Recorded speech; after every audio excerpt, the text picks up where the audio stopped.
The step you made to heroic, do you think that was a sort of natural next step in your career?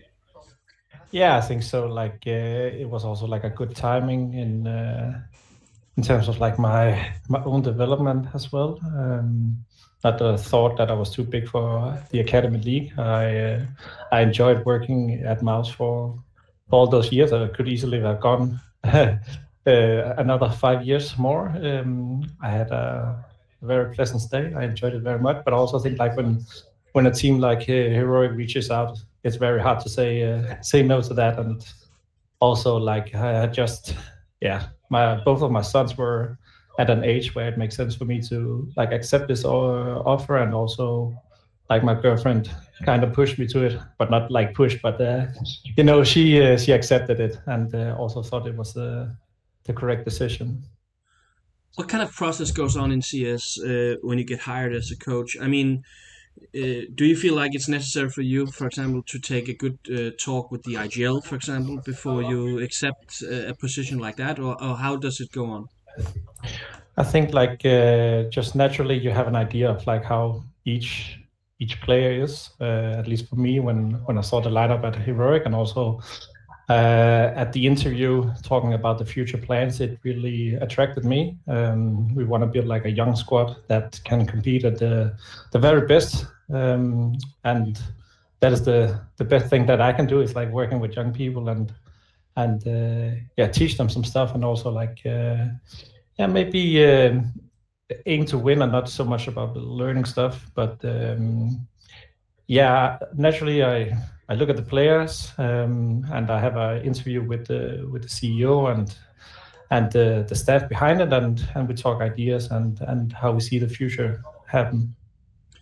But as far as I can tell, that the coaches and the IGLs often have a very close relationship because they have to sort of work together on a lot of things. How when does that happen? The process of talking with LNC, for example. As soon as I signed the deal, the first step was to call Linus and talk about like how I want to do things and how they have been doing things beforehand, and get on the same page in terms of how we want to do it in the future. So yeah, during the summer break, we had a few talks, but a few long talks on how we want to approach things, and basically just getting on the same page. So we didn't have to like talk too much about it when we got to the boot camp here first. Him being a Swede, you being a Dane, could you find some middle ground in how you approach things and see things? Yeah, I think it's the Scandinavian connection. I've seen Linus grow from a young Ninjas player to the player that he is today, and I don't think he's done developing, which is also very appealing to me because after those talks, I could also feel like he wants to be improved. Like he's not done. He's not the complete player that he can be yet. So there's always room for development, and I think that's a pretty good character move to have, especially as an IGL. Not all of them have that as a character. Um, Heroic nowadays, at least, seems like a team that's very good at nurturing talents and selling them to bigger organizations. Is that something you guys want to keep doing? Also, with your background, it seems like an ideal move for the organization as well. Or do you hope to keep the roster together for a bit longer to achieve some trophies and stuff like that? Mm. I think we're at a point like we don't have to sell anyone, um, but also like Heroic has this narrative of being a organization who sells the player. We are not in a position that we need to sell the players, but of course, I'm also of the philosophy we shouldn't keep players if they want to go to a bigger organization. And what I've been doing the last couple of 3.5 years is like I've developed players and made them ready for the next step in their career. And with Heroic, it's yeah, the the upscale is a little bit less. Now it's only a few teams that can actually come and poach you. But yeah, like focus is still on like getting better by the day, and also like winning tournaments and trophies in the future. But it also takes some time, and I'm going to do my thing to at least develop the players to get in that direction. And your key motivation as a coach, I know you have a background as a teacher as well, is that to the development of the team and players, or is it also to win trophies? Yeah, now it is.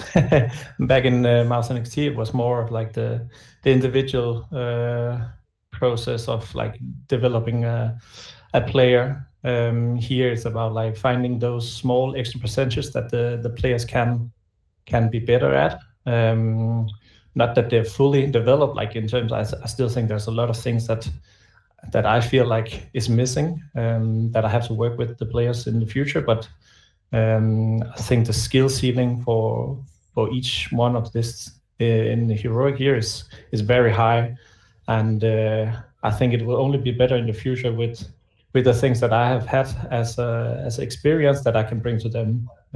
So I'm very comfortable and saying that they will be much better in the future. It just takes some time for us to get aligned on all of my ideas and their previous experiences.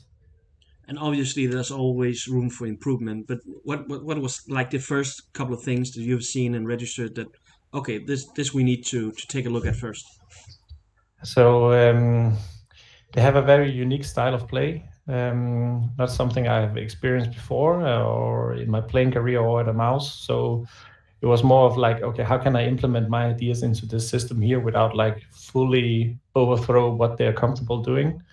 And I think like especially like this taking initiative and responsibility for your area is something that I feel like is what I've been doing for the last 3.5 years. Like, how can you become better in your position? How can you do these small things that helps the team? And I think like if I was going to narrow it down, what I think it could be improved instantly is like the communication. It's been a topic for the last couple of days at boot camp, but it's also like a natural process because we are a new coach, 2 new players, and we have like 5 unique backgrounds coming from X and Y and Z teams. So something that is natural for me is not necessarily natural for all the others. And you said, I read in an interview, or was it the video that Heroic posted, that the Counter-Strike is a game of minimizing mistakes. So how important is good, clean communication in that sense? It's very important. But I also think like Tier 1 Counter-Strike at this moment is a lot about like reading what is happening during the game, because a lot of teams are copying each other and you usually get to play the same scenarios over and over again. And then the situation can differ, but you usually get into the same scenarios, and it's just about like remembering the good stuff that works and keep doing it in the future when you play the same scenario, just a different team. But obviously the communication plays a big part. Like if someone is yelling or is not highlighting that they have some info, then the round will look different from what you would thought it would be. How big an issue is it with Griggs coming in and primarily speaking Russian? As far as I've heard that his English is perhaps not that good yet. How big an issue is that right now? I don't think that's a big issue. I think he's a very energetic young man now. He really wants to show that he can do stuff, and it's about like not keeping him on a leash, but some sort of. I think he has a lot of talent. I don't feel like the communication part is that much of an issue. It's more like maybe the tone of voice is like knowing when you need to highlight something or knowing when you need to like say it in a calm manner, so everybody can receive that information. But I think like with Griggs, it would not be an issue because he has a really good mindset of learning, which makes it much easier for me to work with. And is it important in that sense that Andre is already there from Belarus on the team, so he can also chime in and help him adapt? Yeah, it helps a lot. If he has a question that is maybe hard to formulate in English, he can always turn to Andre and vice versa. It's not so much of a big problem for the Swedes because they're very skilled in English, but if a situation occurs where you need to have a different understanding, you will ask your countryman in your native language. I think that's very common in a lot of other scenarios on other teams. From what you've seen so far, what can we expect from Griggs here in Tier 1 Counter-Strike? Yeah, I have high hopes myself. He has been dominating Tier 2 online completely. He has a great mind for the game. I think he has this X factor that can win you games. And then it's all about like figuring out how we can do it consistently. So the online level also matches the LAN level. I'm not so worried about him maybe falling through, if you could say that, because it's a different scenario or scene when you come from online CS to play against the best in the world. I'm very comfortable saying that he will do all right. That's at least my impression of it. And here in this FISSURE Playground tournament, it's a new coach, a couple of new players. What kind of expectations do you think is fair to put on you guys? I thought a lot about it myself, because like first and foremost, like you want to win it, right? I think the talent of this team is so high, and the skill ceiling is so high. But we also have to be realistically, and we haven't been playing too much together, only a couple of days.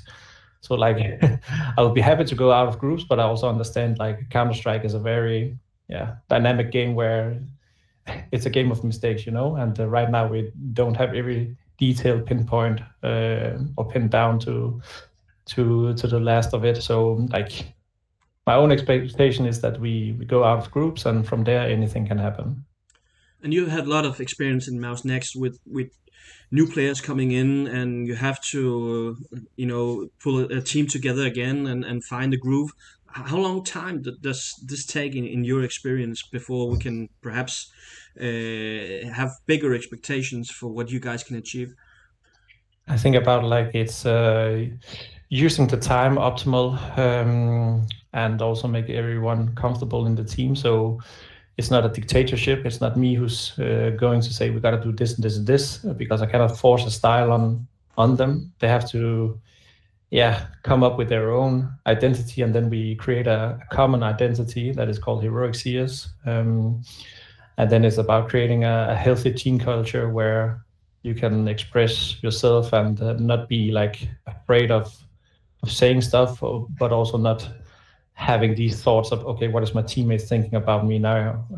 So it's about like creating a safe environment for the players to perform. And I think we are on the right path. We haven't been working so long, but we have had our performance coach Jens with us one day at bootcamp and talk about team culture, and that has at least sparked some ideas in us that, okay, this is how we want to work and how we want to see ourselves and how we want to be as teammates. So I think we're on the right path. But again, like time is the answer now, and we'll see in a couple of months where we're at. I feel like.